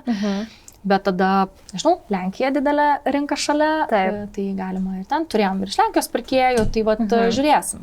Vis tiek, pačioj pradžioj labai daug kas atsitrenkia į biudžetus ir galimybės, tai turi eiti po žingsnelį. Nuo su Amerika, tai žiūrėsim, neaišku, kas ten vyksta ir kaip bus su muitais ir visa kita, tai pasimatyt, kažkaip stengiamės kol kas palikti, kol ten taip nurims gal dalyką arba išsiaiškinsis labiau visi šitie pokyčiai ir tada, jeigu bus viskas ramiau, tai matysim, ar ten yra potencialo, ar jau kažkaip tas laivas nuplaukia. Tai viena tokia iš dalių, ko dažniausiai neįvertina nauji brandai, tai yra tie biudžetai, kaip juos paskirstyti, į ką dėt, kur nedėt. Tai kaip prieš paleidžiant brandą, kaip dėlioji tą savo biudžetą, kiek dabar atskirsi ten ar fotosesijom, ar ten daugiau to buitinio kažkokio turinio dabar kūriam, kad galėtumėm įsivažiuoti, kaip maždaug skirsi savo tos biudžetus? Tai kaip čia? Tokio labai gal didelio paskirstimo konkretaus, žinai, ten jeigu aš būčiau įmonė su kažkokiu kapitalu ir galėčiau skirstyti, tai gal būtų vienaip. Čia buvo būtini dalykai. Websaitas, nuotraukos, produktas, nežinau, vokai, kuriuos mes dėsim, ten siuntos ir taip toliau ir panašiai. Tai tiesiog, ir dar nekalbant apie tam visus subscriptionus, Shopify'us, ten, kiekvienas dalykas yra subscriptionas, už kurį reikia mokėti. Tai čia tiesiog yra essentials. Tai jiems yra biudžetai, o tada reklama, tai dabar mes testuojam ir tada jeigu įsi sėkmingai, tai reikės tos biudžetus didinti. Tai vis tiek mes negalim sau leisti daryti marketingo į minusą. Mes turim daryti marketingą, kuris atsipirktų, tai dėl to judam lėtai. Gal, žinai, aš visai kitaip kalbėčiau, jeigu mes turėtume kažkokius investitorius ir aš galėčiau kažkaip skirstyti biudžetus ir galvoti apie skeilinimą labai kažkokį didelį. Dabar mes darom, žinai, tas produktas atrodo toksai inovatyvus, modernus, kažkoks gal globalaus turintis potencialą, bet realiai mes esam šeimos versliukas. Mes galėtume, čia viskas labai vyksta paprastai ir... Jo, bet pavyzdžiui, tarkim, ten vieni, žinai, būna, kad ten e-shopą darysiu pas specialistus, kurie ten super duper, žinai, ten gerai darys, kiti yra, kurie patys pasidaro ir, tuomet nekalbu apie patį rezultatą, nes jisai ir čia gali būti gerai, žinai, bet skirtingus dalykus renkasi. Arba ten, pavyzdžiui, tos pačias nuotraukas. Vieni pasidaro ten patys su telefonu, kiti ima ten, nežinau, fotografą, modelius, makiažas, stilistą, žinai, ir panašiai. Tai tada, žinai, ir tie biudžetai skirtingi. Taip. Tai gerai, mums labai svarbu buvo websaitas, kad atrodytų gerai, tai mes darėmės jį ne pagal template'ą, o darėme savo custom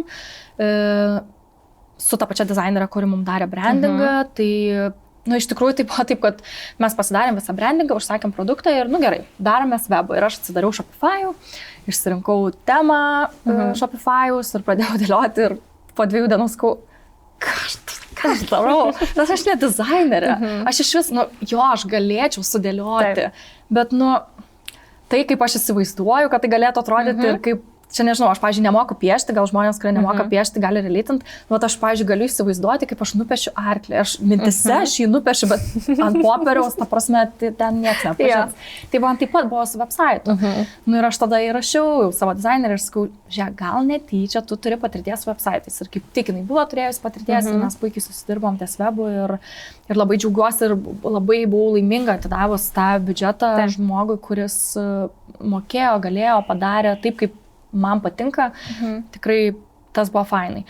Dėl fotosesijos mes ėmėmės pakankamai, sakykime, tokį biudžetinį variantą, tai mano vyras, kadangi dirbo su video ir foto produkcija, tai ta prasme mes labai buvo paprastai viską patys susiprodusavom, sakykime.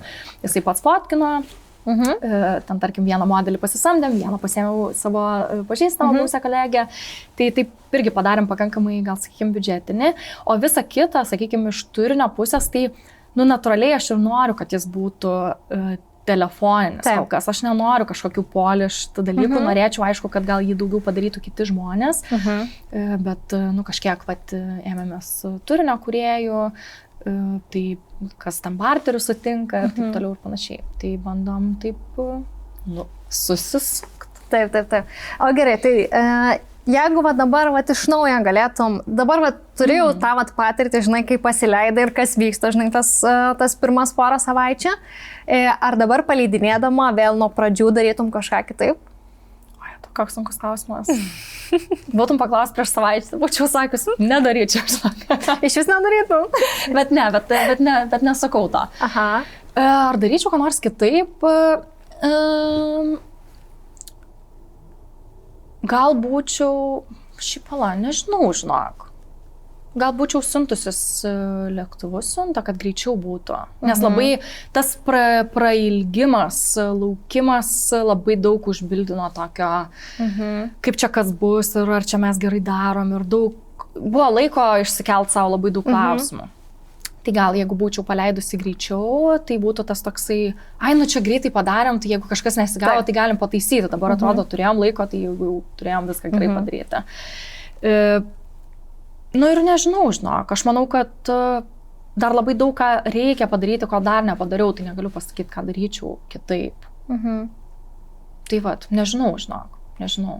O ko dar iki to paleidimo, ko dar nepadarai, ar ką galvoji, kad palaipsniui, ar ką planavai, kad, čia dabar pasileidžiam su šituo, tada fokusas mums bus ten, nežinau, į turinio kūrimą, į mokamas reklamas, kur dabar jau tas fokusas yra? Tai dabar fokusas į reklamą, tikrai, ir turinys tai yra tiesiog visą laiką einantis, kasdienis toksai darbas, tai aš žinojau, kad tai bus. Tai čia viskas ant mano pečių, tai dabar reklamą reikia ištestuoti, atrasti kažkokį pačius tiek konceptus, tiek auditorijas ir taip toliau. Nu, ir influencerius dar reikia normaliai ištestuoti, nes tikrai daugam, tarkim, išsiuntėm produktą pabandyti, bet gal negavom per daug, nu, tokio grinai papasakojimo, kas tai. Nes aš pati žinau, tarkim, aš irgi gaunu dovanų dalykų, aš juos išbandau, man jie patinka, bet aš nufotkinu, įkeliu ir viskas, tame nėra kažkokio, nežinau, mano atsiliepimo labai, arba gal aš pasakysiu, kad man patiko, bet jis toks tiesiog pakankamai tuščias.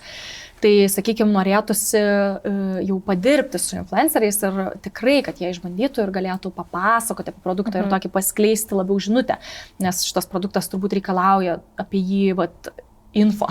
Taip. O tos pačius influencerius, ar planuojat kol kas Lietuvoje imtis, ar bandyti ir jau iš skirtingų šalių imti, kad iš karto daryti tokį...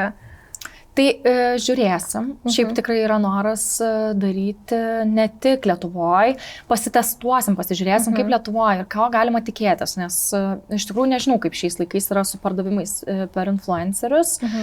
Sklaidai turbūt labai neblogai, bet nežinau kaip tiesiogiai pardavimams. Dabar jau sklinda gandai, kad Lietuvoje labai brangus yra influenceriai ir kad užsienį galima jos gauti net ir pigiau. Tai nežinau, žiūrėsim, sunku pasakyti. Bandau, aš kaip ir prieš tai sakiau, kad norisi viską dabar ir šiandien, tai aš tikrai šiandien ryte net ir savo paskyriau. Šią savaitę aš fokusuojuos į Meta Adsus ir tada nelendu Eurokosui pitchinti ir taip toliau, nes aš tikrai bandau viską per vieną dieną, tai tiesiog čia. Tai tada influenceriai, tada pažiūrėsim, gal kažkam būtų įdomu stokinti mus, nu ir tada matysim. O tai koks dabar yra planas toliau važiuojant? Kol kas važiuojat su šitais 3, ar jau kažkada kažko naujo išbandyti įsitraukti?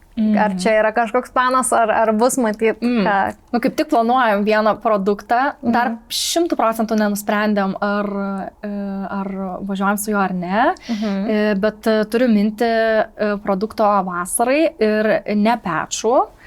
Tai pažiūrėsim. Jeigu pasiryšim, tai bus dar greitų metų naujas produktas, o šiaip jeigu ne konkrečiai apie šitą mūsų pamastymą, tai planuojam plėstis. Tik šiai dienai negaliu pasakyti, ar norėčiau iš karto eiti į, tarkim, toj pačioj kategorijoje daugiau skirtingų funkcijų pleistro, ar norėčiau eiti ir pabandyti visai dar kitą produktą, kuris tiesiog tiktų pačiam prekės ženklui pagal idėją, kas yra natūralūs kažkokie wellness solutions, iš esmės, moderniam žmogui. Tai gali būti pakankamai plati šitas sritis. Tai kartais norėčiau net mažiau idėjų turėti, nes viską reikia įgyvendinti. Tai pažiūrėsim. Bet tikrai labai, labai norisi praplėsti produktų kiekį ir gal ir jų paskirti. Nes kuo plačiau, tuo platesnė auditorija. Na taip. Gerai, o čia tokia hipotetinė, ir prieš tai, kai filmavom irgi užklausiau, tai jeigu dabar, šiandien dieną gauni 1 milijoną savo brandai, ką su juo darytum? Kaip tik su vyru per pietus kalbėjom apie tai. Kalbėjom, nes aš pasipostinau Facebook'e apie produktą ir man parašė vienas pažįstamas, kad jisai dirba toj srity ir sako, čia jums reikia ieškoti kažkokių angelų investitorių. Aš valgau savo makaronus ir sakau, gerai, tarkim, dabar jeigu reiktų ieškoti investitorių, sakykim, kas nors investuotų. Ką mes darytumėm su ta investicija? Nes iš tikrųjų bėda yra nežinoti, ką darytumėm su ta investicija. Ir mes dabar visiškai esame orientuoti į pardavimų gerinimą. Tarkim, gerai, mano dabar tikslas yra padidinti pardavimus. Bet jeigu man reikėtų pagalvoti, kaip aš toliau auginu savo verslą, apie tai aš dar nespėjau pagalvoti. Tai kaip tik šiandien tą savo temą iškėliau, kad iš tikrųjų turbūt kur tolyn eiti. Bet iš tikrųjų turbūt, jeigu aš gaučiau, tarkim, didelį investiciją, tai plėšiu produkto asortimentą, tai pirmiausia šitoj kategorijai išsiplėšiu daugiau pleistrų, nes yra tikrai dar bent keli, bet turbūt net iki 10 tokių konkrečių funkcinių, kuriuos aš norėčiau dar pasileisti. Ir tada eičiau dar į kitas tinkančias produktų kategorijas. Ir tiesiog turėti tokį hubą fainų, inovatyvių wellness produktų, kurie ir skirtingiems žmonėms galėtų tikti, bet ir galėtų visa linija būti tavo kaip ten, nežinau, wellness entuziasto kažkokiam krepšelį. Tai čia viena iš dalių. Nuo kita, tai aišku, tai plėstis į rinkas. Tai aš manau, kad bet kokiu atveju e-komercijoje tai turbūt didžiausi biudžetai sueina į marketingą. Na tai. Bet šiaip jo, susilokalizuočiau dar website, jeigu turėčiau daug pinigų, pasidaryčiau atskirą Lietuvai ir užsieniui, tam, kad ir tiesiog būtų kalba lokalizuota. Taip. Ir galėčiau pritaikyti payment metodus patogiau, nes dabar mes pagrinde žinodami, kad pradžioj bus pagrinde Lietuva, ten Baltijos šalis, mūsų labiausiai suoptimizuoti būtent išsičekinimas iš website yra, Lietuvai. Tai tarkim ateinantis iš užsienio šalių, gal jam net taip paprasta. Tai norėtųsi visiems padaryti tokią seamless tą experience. Taip. O tai tikrai raščiau, ką dar reikia padaryti. Ir neįeitų jaučiu mano atostogos Italijoje į tą biudžetą. O jeigu dabar dar nebūtum paleidus, būtum visam tam procese, galbūt dar gamyboj, kažkur dar pačioj pradžioj, žodžiu. Ir tada gautum milijoną. Kad tada dar būtum pridėjus prieš patį paleidimą? Produktų daugiau būčiau leidusi, tikrai. Būčiau iškart važiavus launchą su influenceriais. Tai ta prasme patį tą pirmą būstą, kad jisai plačiau, garsiau visur nueitų. Aišku, iš karto būtume leidę reklamą, o ne tik ten jau po to prasikrapštę su sportu metas. Ir jo, komanda, ta prasme komanda. Nes aš mielai turėčiau ekspertus tam tikroj srityje, ar bent prisilietusius prie to, kurie galėtų padėti ten tiek su kontento kūrimu, tiek su reklamom, tiek su bet kuo. Nes kai reikia viską daryti pačiam, labai greitai supranti savo limitacijas. Ir ne tik laiko ar ten kažkokio capabilities prasme, bet tiesiog tu nemoki, tau reikia viską sužinoti. O tai gerai, kokius specialistus tada imtum? Su kuo dirbti? Ar ten kas, tarkim, ten mokama reklama, ten kas, nežinau, produktų developerių kažkokį, ten atskirai, nežinau, pardavimų kažkokį žmogų, kas būtų tie specialistai, kuriais norėtum šiai dienai apsistatyti? Jo, aš likčiau, jeigu galėčiau apsistatyti komandą, tai tikrai imčiau mokamos reklamos ekspertus ir reklamos optimizavimo ir kreatyvų optimizavimo ekspertus. Iš tikrųjų pasisamdyčiau kažką, kas darytų turinį. Nes aš nenoriu pilnai atstovauti to prekės ženklo visą laiką ir dabar man reikia ir man, faina, bet aš tikrai norėčiau, kad tai būtų atskiras nuo manęs dalykas ir kol kas aš tiesiog negaliu savo to leisti, tai tikrai norėčiau pasisamdyti žmogų, o aš likčiau tokia creative directorė iš esmės. O dėl produktų nežinau, man atrodo, kad mes su vyru labai gerai šitą išsidirbom ir kol kas turbūt neimtume žmogaus. Bet, ta prasme, jeigu jau čia mes svajojam apie bet ką, tai imam ir eksporto kokį nors vadybininką ir kažką, kas galėtų pitchinti parduotuvėms, ruošti komercinius pasiūlymus, ta prasme, yra daugybė darbo, tai jeigu galima būtų jį paskirstyti. Malonu. Imtum, žodžiu, šitos. Gerai, prieikiam prie blitz klausimų. Tai dauguma išsisakinėja šitoje vietoje ir kai yra blitz klausimas, reikia atsakyti greitai, tai prasideda, tai gal čia, jeigu taip, tada būtų taip, jeigu anai būtų kitaip. Tai taip nedaryk. Jo, tai pabandom, žodžiu, atsakyti. Gerai, duodam, vieną arba du klausimus, kur gali, įsiplėsti, kur atrodo, kad norėtum abu pasirinkti arba, yra, kaip pasakyti, progos, kada vieną arba kitą rinktumės, tai gerai, žodžiu. Okay. Čia bus multiple choice, ne? Taip. Gerai. Tai ką smagiau tau yra daryti? Kurti produktą ar kurti turinį produktui? Produktą patį. Okay. Kur geriau investuoti pradžioje? Mokama reklama ar kokybiškas e-shopas? Reklama. Okay. Kas geriau? Kokybiškos nuotraukos, bet jų mažiau, ar ne tokios kokybiškos, bet jų daugiau? Aš galvoju, kad čia negalvosi. Ne, žinai kodėl? Kodėl? Ką reiškia kokybiškos? Ta prasme, visiškai profesionalios iščiustytos, kurios kurių gamyba kainuoja daug. Na, tai mano atveju aš tiesiog sakyčiau, kad ne visur tinka iš tikrųjų. Bet Nu, nebūtinai dėl to, kad mažiau ar daugiau. Bet imu tada, kur geriau prastesnės ir daugiau. Ok, gerai. Influenceriai, už ar prieš? Už. Kodėl buvo tas... Nes aš čia išsiplėsiu, bet tiesiog prie tos temos.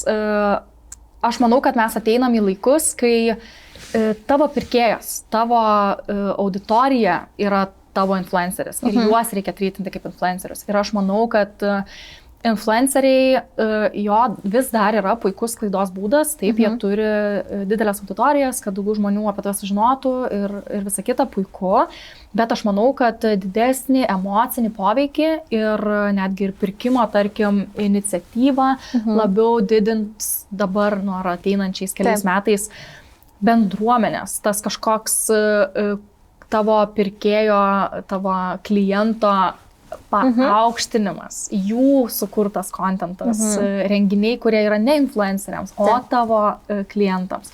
Tai aš manau, kad fokusas yra į tai ir aš labai atėjau šitą veiklą savo pasakius irgi tokia, kad treating savo klientą kaip influencerį. Tai mes ir turėjom tokių pavyzdžių, kaip pavyzdžiui, pirmoji mūsų sugrįžus klientė, kuri buvo nusipirkusi ir tada grįžo ir nusipirko dar 3 to paties, man buvo tiesiog wow. Tai aš tiesiog jai parašiau asmeniškai ir sakau, aš įdėjau jums dovanų, išbandykit ir kitus, nes tiesiog man svarbu, nes čia yra, čia yra žinutė, kurią aš noriu nešti. Tai aš manau, jeigu galima užsikabinti už tokių asmeninių patirčių, žmonių, kurie natūraliai tiesiog mėgsta, patinka, naudoja ir taip toliau, tai manau, čia esmė. Tai kaip tai dar paversti į, kad jie pasijustų special. Tai dar nežinau. Ok. Tai kas geriau, influenceriai ar UGC kūrėjai?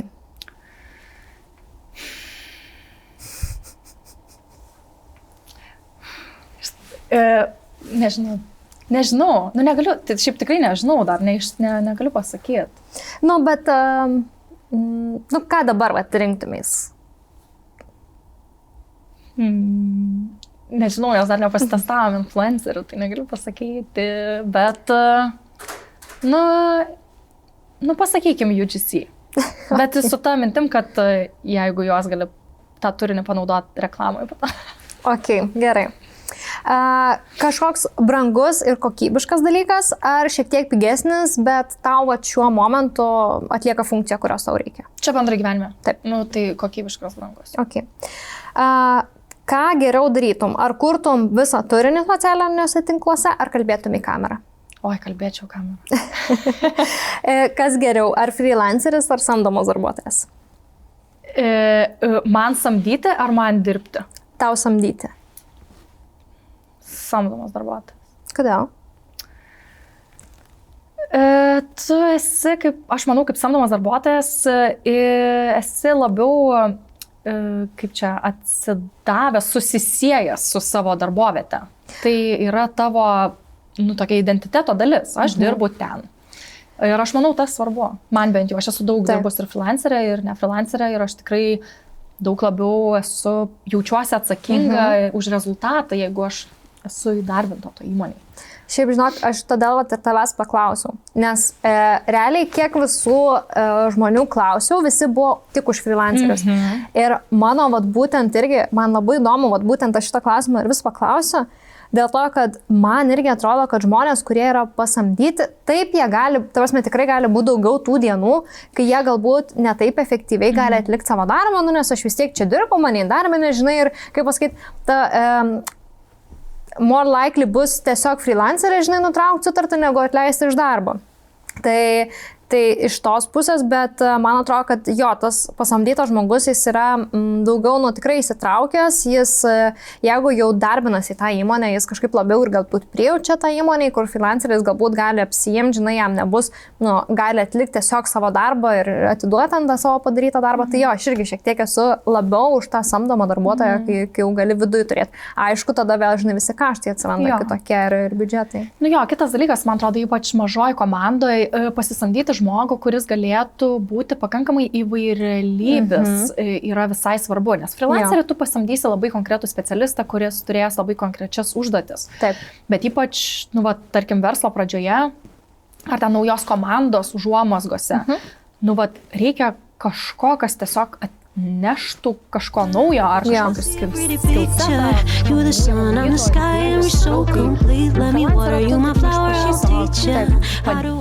Padėk man paauginti ten kažkokią sritį. Labai, man atrodo, skiriasi. Ja. Tai... Ir man atrodo, galima, kai yra samdomas darbuotojas, tu gali daugiau sprendimų priimti čia ir dabar, nes tas žmogus visada būna toj komandai. Nes kaip freelanceris, jeigu, aš galbūt taip jaučiuosi su klientais, jeigu aš noriu kažko naujo įvest, kažką naujo padaryti, aš turiu pati eiti pas klientą, tai kaip ten pas jūs? Tai ten pas jūs perka ar neperka, žinai, tai kiek ten tų užsakymų, žinai, yra. Aš pati turiu, man turi pačiai nuoširdžiai, žinai, būti įdomu, jeigu aš noriu tą informaciją gauti, nes jeigu aš nenorėsiu, tai aš jos ir negausiu. Bet kai tu tame dirbi ir tu kai kiekvieną dieną būni ir galbūt su tai žmonėm, kai esi jau pasamdytas ir kartu dirbi, tai galbūt ir tos informacijos daugiau žinai, tu matai, kaip jautiesi, galbūt tu išgirdai, kaip, ten tarkim, jeigu esi marketingo specialistas ir jie ieškai kažkokių temų, ant ko būtų galima užsikabinti ir per ką komunikuoti ir išgirsti, kaip ten, tarkim, ten pats verslo įkūrėjas kalbėjosi su kliente ir užsikabinai ant to, ar gali tada iš karto tai išvystyt. Kur kaip freelanceris tu turi kalbėti su kliente ir, tai ar pas jūs buvo kažkas užėžinai ir tą turi išgauti. Tai man čia toks irgi momentas atrodo. Bet turbūt svarbu yra koks tas darbuotojas. Taip. Čia, man atrodo, yra kritinis toksai, nes jeigu darbuotojas neiniciatyvus, o tiesiog ateina įsiklokint, tai turbūt jokios tada didelės naudos iš to. Bet jeigu galima surasti kažką, kas dega ar savo veikla, ar yra suinteresuotas, tai tada labai malonus turėtų būti aspektas to įdarbinimo. Čia ir vėl, man atrodo, tiek freelanceriai, tiek samdomo darbuotojai yra sudėtinga surasti. Su kuriuo tu ir suvaibintum ir susišnekėtum, nes labai atrodo dažnai, kaip ir tu vaibini su to žmogum, kaip ir išeina kalbėti, bet tuo pačiu atrodo apie tą patį šneki, bet ir tos nuomonės taip, kaip žinai, ir nueina, ir toks geriau gal čia ir sustok, žinai, neišeina, nesusieina, tai čia tikrai labai svarbu atsirinkti ir neblokuoti visokių minčių, nes man irgi, žinai, toks būdavo, kur, turiu imtis, jeigu klientas nori su manim dirbti, aš imu jį ir darau, žinai, o po to sustoji ir aš žinojau nuo pat pradžių, aš jaučiau, reikėjo tada pasakyti, kad ne, tai dabar visada save stabdau ir viskas. Šitą ribą jau užbrėžta. Šitą temą vis matau ypatingai tarp visų marketingistų, kurie turi, kad pirmas red flagas yra tas, kuriuo reikia pasikliauti. Pirmas red flagas yra, kada jau, žinai, reikia jau nutraukti susirišius. Okay. Darbas su turinio kūrėjais. Barteriu ar už atlygį? Aš šiaip būčiau už atlygį visiškai, bet šiuo metu dirbam barteriu. Bet vis tiek net ir dabar jau galvoju, ką ir kaip čia būtų galima pasiūlyti, tai tikiuosi, kad greitų metų tikrai už atlygį. Aš, manau, kad taip turi būti tiesiog. Aš manau, kad taip ir turi būti ir visai kitaip yra žiūrima į tą darbą už atlygį, kai tai yra už atlygį. O kai tu gauni produktą, tai kaip ir žinai, kad daugiau nieko negausi, tai toks, psichologiškai, man atrodo, vis tiek tai kitaip veikia. Visiškai ir, ta prasme, čia darbas. Taip. Tai aš suprantu, kad video gali atrodyti kaip nedarbas, bet tai yra visiškai darbas. Tai aš manau, kad... Bet šiaip iš savo asmeninės paskyros dabar matau, kad daugiau prekių ženklų nori UGC turinio, o ne reklamos tavo profilyje. Tai panašu, kad labai daug kas kažkaip tolsta gal nuo tos tradicinės influencerių reklamos ir labiau eina link turinio, bet dar negeba persilaužti ties to, kad už tai irgi reikia mokėti. Gal, sakykime, dar truputėlį taip pamasto, ar čia verta. Tai pažiūrėsim, kaip toliau, bet tikrai man labai jaučiasi tas pokytis šiemet, sakykime, ypatingai. Tai viskas, baigėsi mūsų klausimynas. Tai labai esu tau dėkinga, kad pasirašei mano šitam pasiūlymui avantūrai ateiti ir pasikalbėti. Sakau, man toks visiškai spontaniška buvo mintis, kai aš pamačiau tavo brandą, kai pradėjau viską žiūrėti ir toks, žinai, lemputė užsidegė, kad reikia pakvies, bet jinai labai nori. Tai labai džiaugiuosi. Labai fine. Labai buvo excited ir kad galėjom, žodžiu, kad pavyko, kad pasišnekėjom. Tai labai ačiū, kad atėjai. Kaip pasakyti, Palinkėsiu kuo daugiau stiprybės ir kuo mažiau, žinai, tų kalnelių į apačią, kad kuo daugiau, žinai, jau būtų tik tais į viršų ir kad viskas eitų kuo sklandžiausiai ir kad viskas tik tais važiuotų į priekį. Tai ačiū visiems ir žiūrėjusiems. Užsiprenumeruokit, būtinai nepamirškit ir tikrai aprašyme ir visi pašnekovės ir wellness pečias viską rasit aprašyme.